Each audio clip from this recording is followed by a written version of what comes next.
আজকে অনেক দিন পর মনে হলো একটু পড়তে বসা দরকার। এখন পড়তে বসলে তো একটু প্ল্যান করতে হবে। সেটাই করলাম। প্ল্যান বানাইলাম। সারা রাত পড়ার প্ল্যান বানাইলাম। আচ্ছা, তারপরে মনে হলো একটু খাইতে যাওয়া দরকার। তারপর খাইতে গেলাম।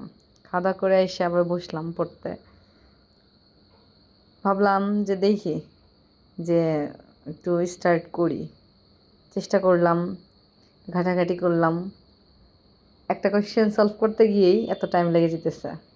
ভাবতেছি কোনটা রেখে কোনটা করব, সেটাও বুঝতেছি না। তো ভাবলাম আচ্ছা ঠিক আছে একটা করি। করতে গেলাম, করতেছি কিন্তু টাইমার অন করতে মনে নাই। আচ্ছা ঠিক আছে, ভাবলাম থাক, টাইমার দিয়ে কী দরকার, একটা করি। করতে করতে একবার ভুল হয়, এক যুগ পর পড়তে বসলে যা অবস্থা আর কি। পড়ালেখা করতে করতে ভাবতেছিলাম আচ্ছা আর তো ভালো লাগতেছে না, অস্থির লাগতেছে, এত গরম, গরমে আর থাকা যেতেছে না। তারপরে ভাবলাম আচ্ছা ঠিক আছে করি। তারপর আবার দেখলাম যে অঙ্কটা হয়েই গেল।